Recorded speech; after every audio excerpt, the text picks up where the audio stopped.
방축골. 안녕하세요.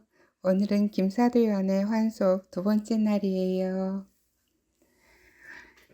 요한은 창업 신부님이 그립다. 방축골로 향하는 길 위에서 창업 신부님과 함께 있었던 지난 날들이 한꺼번에 쏟아지듯이 떠올랐다. 처음 최양업 신부님을 뵌 것은 방축골에 순방 오셨을 때이다. 조선인 사제 최양업 신부님께서 마카오에서 신학 공부를 마치고 돌아와 진천 동골에 거주하게 되었다는 소식을 듣고 아버지와 민 회장님은 신부님을 찾아가 인사를 드리고 방축골에 순방하여 주시도록 청을 한 적이 있다고 했다. 그 청원이 이루어진 거라며 아버지와 교우들은 모두 기쁨을 감추지 못하고 천주님을 찬미하였다. 아버지와 민 회장님은 신부님을 맞이하기 위하여 동리 사람들을 불러 차우고 교리 복습 및 영세 받을 준비를 하고 회개와 희생을 하며 성사를 준비하였다. 천주님의 대리자인 신부님을 맞이하는 일은 천주교 마을에서는 행사 중에 가장 큰 행사이다. 마을에서는 해야 할 일이 매우 많았다. 서로 잘못을 털어놓고 서로에게 그 동안에 소홀히 했던 것들과 풀지 못했던 감정들을 풀기 위해 십계명을 가지고 회개를 하도록 교육하였다. 숨어서 사는 작은 신앙 공동체 마을 사람들은 한 가족이나 다름이 없었다. 마치 한 가족처럼 모여서 기도를 하고 음식을 나누었다. 조가는 각 가정에서 하고 망과와 묵주 기도는 매일 공동으로 모여서 바쳤다. 일주일에 2번씩 말씀 나누기와 친교를 나누었다. 요한의 아버지는 할아버지와 큰 아버지로부터 물려받은 신앙을 지키기 위해 교우들의 사랑 실천에 소홀히 하지 않는 분이셨다. 요한은 위로 형님이 둘 있는데 나이 차이가 많이 났고 요한은 늦둥이 아이였다. 부모와 형들에게 버릇없는 어린 시절을 보내기도 하고 점점 크면서는 반항의 시기를 보내기도 하였는데 기도 시간을 몹시 싫어하여 꾀를 피우기도 하였다.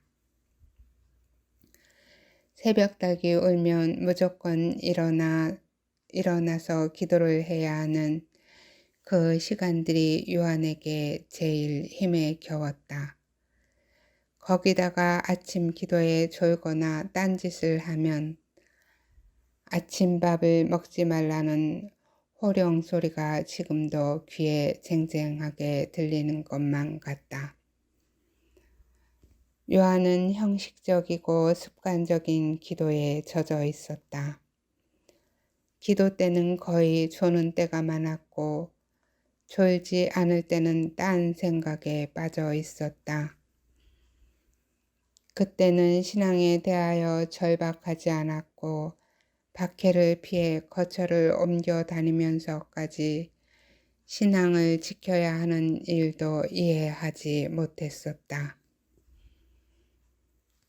요한에게 어려운 일은 찰고보다도 고백 성사였다.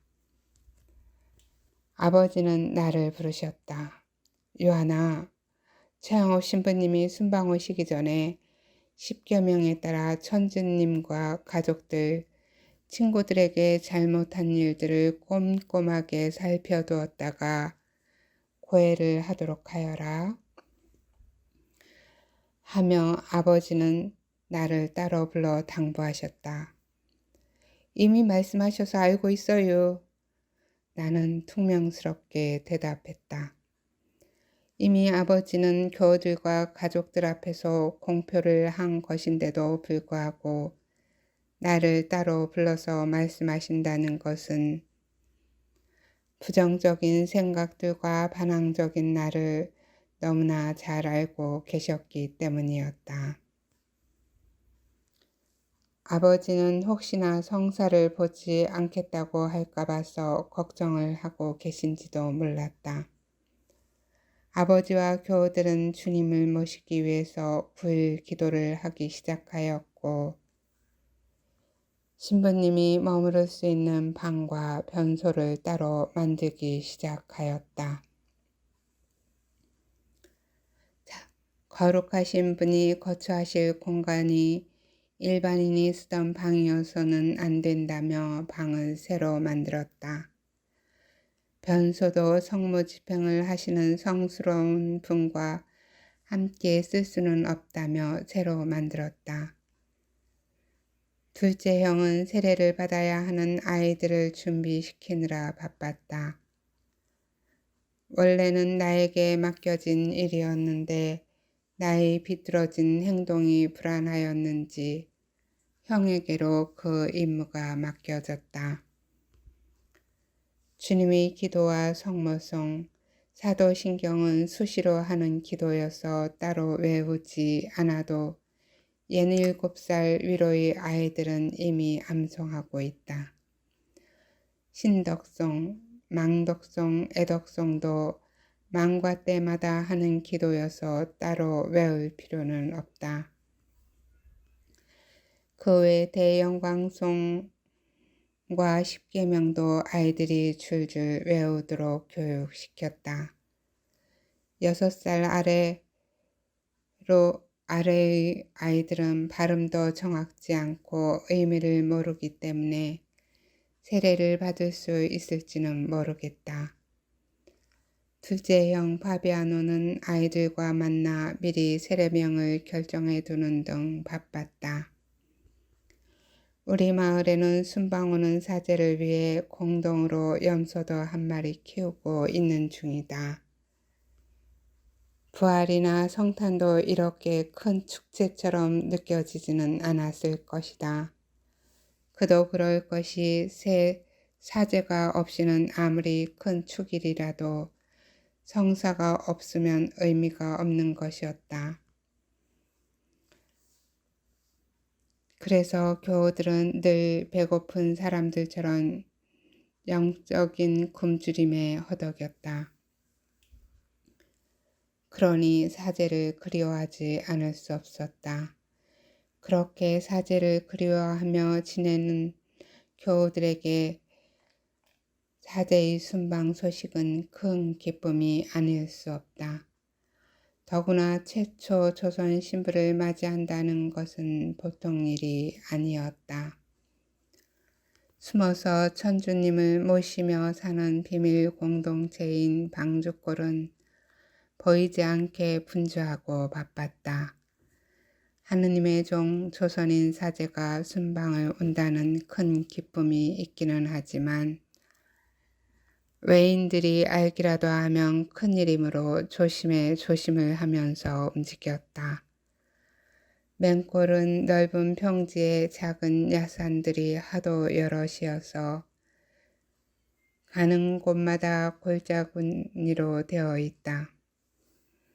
외부 사람들은 길을 들어섰다가 하도 골짜기가 많아 길을 잃기가 일수인데다가 큰 길과 멀리 떨어진 외딴 곳이어서 어느 정도 안심을 해도 된다는 이점이 있었다. 당시 요한은 16살 되던 해였다. 이렇게 들뜬 가운데에서도 역시 성사 준비는 쉬운 일이 아니었다.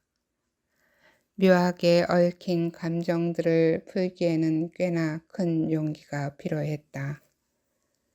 그동안은 사제를 쉽게 만날 수 없는 상황에서 교우들은 민 회장님과 아버지에게 와서 상의를 하고 어려움들을 이겨나가는 형편이었다. 요한은 마음이 무겁다. 천주님 앞이라 거짓으로 고백을 한다는 것은 있을 수 없는 일이었다. 천주님께서는 이미 알고 계시겠지만 나는 신부님을 통해서 사죄를 받아야 하는 일이므로 고백을 해야 했다. 미리 천주님 앞에서 나의 잘못을 고백을 하며 통회를 하고 다시는 같은 잘못을 저지르지 않기 위해서 노력을 하겠다는 약속을 하고 목사에게 나의 죄를 고백해야 하는 것이다. 그러면 사제는 나에게 보석을 주실 것이다. 요한은 고백 성사를 준비하기 위해 주님 앞에서 자신의 죄를 알아내기 위하여 한참을 끙끙대었었다.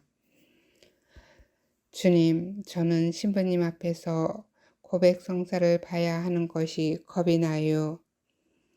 아시다시피 저는 기도 시간마다 졸았고 졸지 않을 때에는 기도에 집중하지 못하고 딴 생각을 하거나 부모님 말씀을 어길 수가 없어서 어쩔 수 없이 기도했어요. 아시다시피 지는 기도 시간마다 졸았고 졸지 않을 때에는 기도에 집중하지 못하고 딴 생각을 하거나 부모님 말씀을 어길 수가 없어서 어쩔 수 없이 기도했어요. 요한은 최양업 신부님의 방문이 다른 교우들처럼 그렇게 기쁘거나 반가운 것만은 아니었다. 아프다고 핑계를 댈까, 어디에 숨어 있다가 올까 하는 생각도 하였으나 다 부질없는 일이었다. 아버지는 너는 누굴 닮아 그러냐 하시며 또 핀잔을 하실 게고 아버지에게 순명하지 않는 자식은 불효자로서 고백 성사값만 더 늘어나는 꼴이 될 것이기 때문이다. 요한은 오랜만에 정성껏 묵주기도 5단을 바쳤었다. 가족들과 매일 바치는 묵주기도는 입으로만 해왔는데 그날은 간절했었다. 어머니, 저 고백 성사 보는 거 도와주세요. 신부님 앞에서 떨지 않고 고백 성사 할 수 있게 예수님께 청해 주세요. 요한은 성모님과 함께 기도하는 것이 몸에 배어 있었다. 성모님은 엄마 같아서 편한데 하느님은 엄하고 강한 요한의 아버지 마냥 느껴져서 기도 때마다 성모님을 앞장 세우고 기도를 하는 것이 어느새 습관처럼 되어져 있었다. 드디어 신부님 오시는 날이 되어 아버지와 민 회장님은 새벽에 나가셔서 한밤이 되었을 때 신부님을 모시고 들어오셨다. 교우들은 성사를 보기 위해 기도소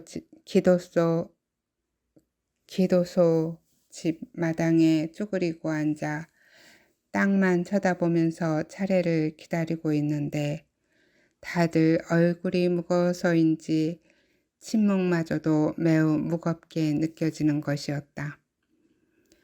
요한이 차례가 되어 신부님 앞에 무릎을 꿇고 앉았다.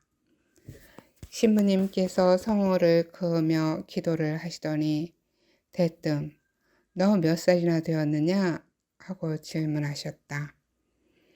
요한은 17입니다 하고 대답하였다.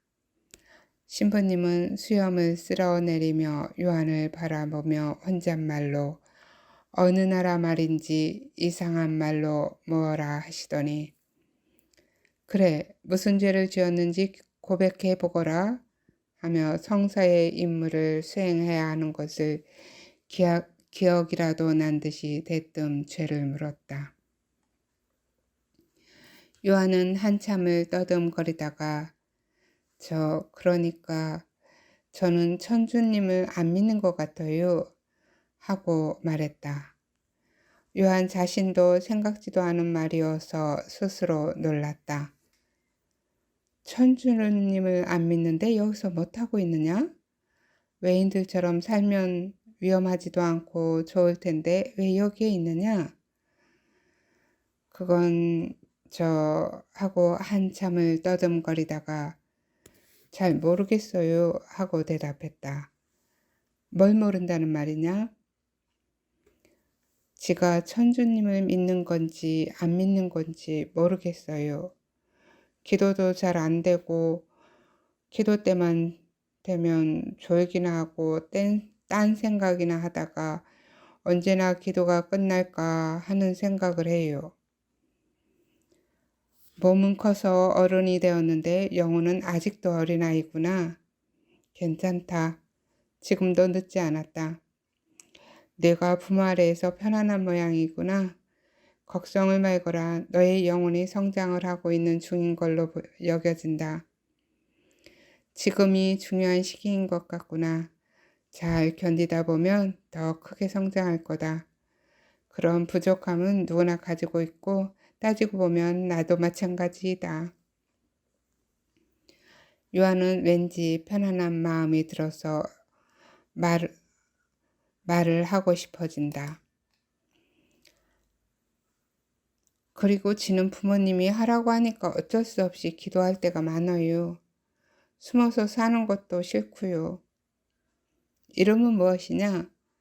김사도 요한이어요. 그래, 요한이라고 부르면 되겠구나. 아버님의 함자는 어떻게 되느냐? 김자, 백자, 심자, 암브로시오여요.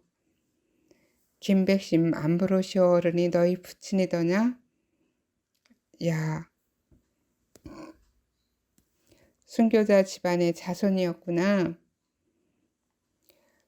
요한아, 사람은 그냥 살아서는 안 되는 것이다. 언제나 노력을 하지 않으면 유혹에 넘어가고 말게 되니 삶이란 약속 지키기라고 해도 과언이 아니리라. 자신과의 약속을 지키고 천주님과 이웃과 한 약속을 지키면서 하루하루 살다가 보면 점점 천주님과도 가까워지고 더 큰 믿음을 얻어 평안한 마음으로 삶을 살아갈 날이 올 것이니라. 예, 너는 지금 어른이 되어 가는 중이어서 보여지는 많은 것들과 싸우고 있는 것 같구나. 그러나 보이지는 않지만 내면에 있는 자신과의 싸움이 끝나는 날을 고대하게 될 날이 올 것이다.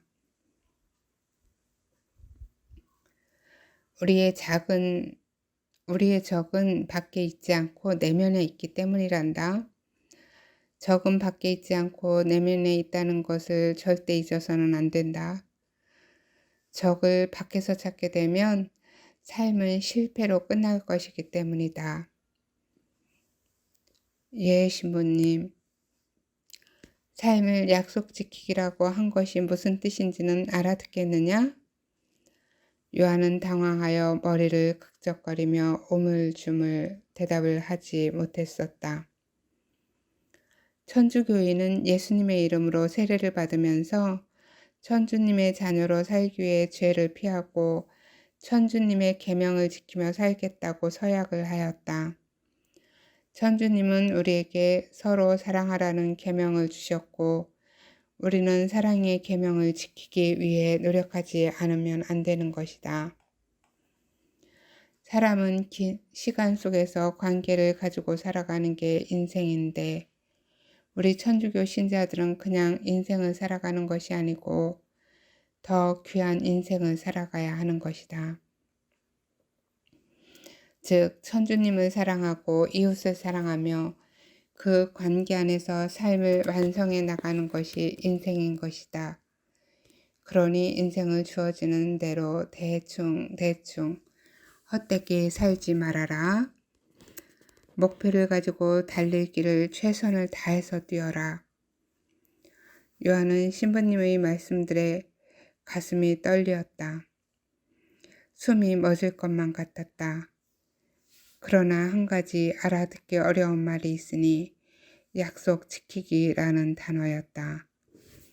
그 단어가 머릿속에서 떠나지 않고 가슴을 치는 느낌이었다. 요한은 자신도 모르게 약속 지키기요? 라고 반문하였다. 천주님은 사람에게 자유의지를 주시어 매사에 선택하도록 하셨으니 요한이 너는 매 순간 천주님의 뜻을 선택하여 이행하는 사람이 되어야 할 것이다. 선택은 자신과의 약속이고 상대방과의 약속이다. 그러한 뜻에서 약속을 지키는 일이 사람의 인생이라고 했던 것이다. 우리는 항상 선택의 기로에 서게 된다. 천주님을 믿는 것은 모든 사람의 의무임에도 불구하고 그것마저도 선택을 하도록 자유의지를 주셨다. 천주님을 공경할까 말까, 좀 더 잘까 일어날까, 어디로 갈까 말까, 먹을까 안 먹을까, 참을까 참지 말까 등 매사에 선택을 해야 하며 그 선택에 대한 책임을 져야 하는데 우리는 신자로서 천주님의 것을 선택해야 한다는 뜻이다. 무슨 말인지 알아듣겠느냐? 어려운 말씀으로 들려지는데 잘 명심해서 노력을 해보겠습니다. 지금부터 네가 할 일은 천주님께서 너에게 주신 사명이 무엇인지 아는 것이다. 사명이요? 그래. 저 신부님 지도 사명을 받고 태어난 것인가요? 사람은 누구나 천주님으로부터 사명을 받고 태어나는 것이다. 천주님께서 지한테 어떤 사명을 주셨는지 어떻게 알 수 있어요? 그 사명은 천주님을 공경하고 사람을 사랑하는 일을 하기 위해서 해야 하는 일이다. 사람이 태어난 것은 천주님을 사랑하고 이웃을 사랑하기 위해서 태어났다는 뜻인가요? 그렇다. 사람은 사랑하기 위해서 태어났다. 주님의 뜻을 알려면 어떻게 해야 하지요? 선행과 희생을 하며 기도하여라.